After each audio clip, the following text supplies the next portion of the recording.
একটি রাজ্যে একজন রাজা ছিল এবং সেই রাজার মহলে একটি সুন্দর বাগান ছিল। সেই বাগানটিকে দেখাশোনা করার জন্য রাজা একটি মালিকে রেখেছিলেন।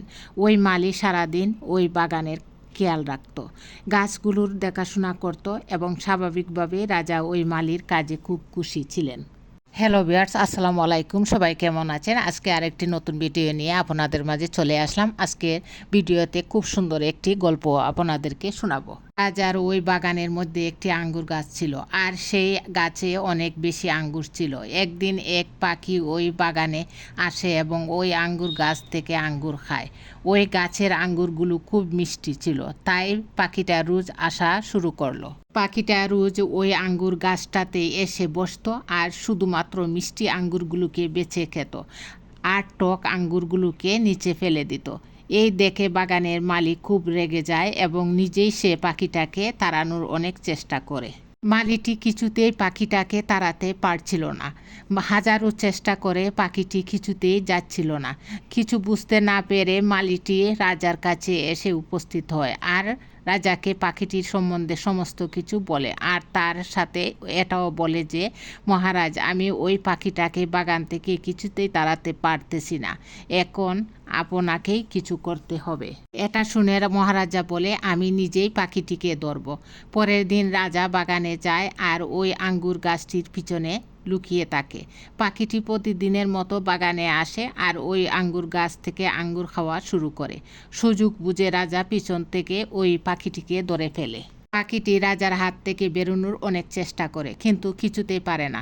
সব শেষে পাখিটি রাজার কাছে মুক্তি ভিক্ষা চায়, কিন্তু রাজা কোনোভাবেই পাখিটিকে ছাড়তে রাজি ছিল না। এরপরে পাখিটি মহারাজাকে বলে যে, আপনি যদি আমাকে ছেড়ে দেন তাহলে আমি আপনাকে এমন 4টি কথা বলবো যেটা পালন করলে আপনার অনেক উন্নতি হবে।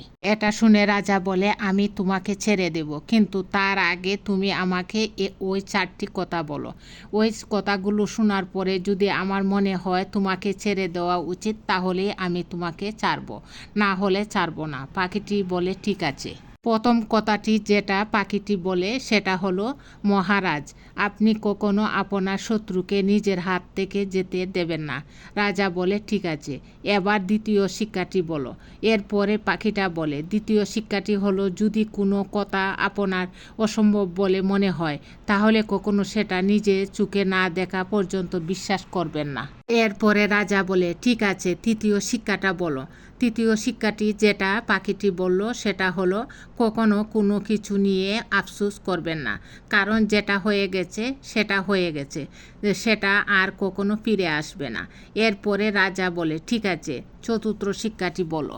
এরপরে পাখিটি বলে, মহারাজ, আমি আপনাকে চতুর্থ শিক্ষাটা বলতে তো চাই, কিন্তু আপনি আমাকে এত শক্ত করে ধরে রেখেছেন যে আমার নিঃশ্বাসটা বন্ধ হয়ে আসছে, আর সেই কারণে আমি আপনাকে এটা বলতে পারছি না। আপনি যদি আপনার হাতটা একটু খুলেন তাহলে আমি শান্ত হয়ে আপনাকে চতুর্থ শিক্ষাটা বলতে পারবো।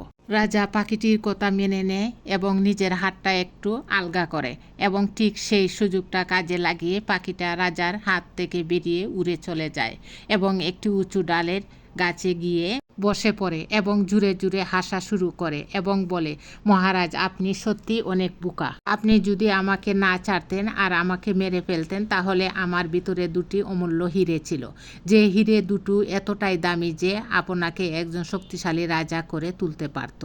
এই কথা শুনে রাজা আফসোস করা শুরু করে এবং বলে যে, আমার দ্বারা ভুল তো হয়েই গেছে, এবার তুমি তোমার চতুর্থ শিক্ষাটি বলো। পাখিটা বলে, মহারাজ, চতুর্থ শিক্ষা নিয়ে আপনার আর কি লাভ? আপনি তো প্রথম 3টে শিক্ষায় ঠিকমতো পালন করেননি। আপনাকে প্রথমে আমি বলেছিলাম শত্রুকে কখনো ছেড়ে দেবেন না, কিন্তু আপনি আমাকে ছেড়ে দিয়েছেন। তারপরেই বলেছিলাম যে অসম্ভব কিছু নিজের চোখে না দেখে বিশ্বাস করবেন না, কিন্তু আপনি এটা বিশ্বাস করেছেন যে আমার মতো একটা ছোট পাখির মধ্যে 2টো অমূল্য হীরা রয়েছে। আর তৃতীয়টি আমি আপনাকে বলেছিলাম কোনো কিছু নিয়ে আফসোস করবেন না, কিন্তু তাও দেখুন এখনও আফসোস করে যাচ্ছেন এই বিষয়টা নিয়ে যে আমি আপনার হাত থেকে বেরিয়ে এসেছি। এটা শোনার পরেও রাজা আবার বলে, আমি মানছি আমার ভুল হয়েছে, তবুও আমাকে চতুর্থ শিক্ষাটা বলো। পাখিটা তারপরও চতুর্থ শিক্ষাটি বলল না আর সেখান থেকে উড়ে চলে গেল। চতুর্থ শিক্ষাটি হলো, তুমি যতটা জানো সেটাকে নিজের জীবনে প্রয়োগ করো। এই ছোট গল্পটা থেকে আমরা জানতে পারি যে শুধুমাত্র জ্ঞান অর্জন করলেই কেউ জ্ঞানী হয় না, সেই জ্ঞানটাকে ঠিকমতো ঠিকঠাক জায়গায় কাজে লাগানোর প্রয়োজন হয়। আর জীবনে যা হয়ে গেছে সেটা নিয়ে আমরা কিছু তো করতে পারবো না, কিন্তু বর্তমানটা আমাদের হাতে আছে, আর আজকের এই বর্তমানটাই আমাদের আগামী দিনের ভবিষ্যৎকে তৈরি করবে। তাই বর্তমানে থেকে আপনার কর্ম করে যান, যাতে আপনার ভবিষ্যৎ ভালো হয়।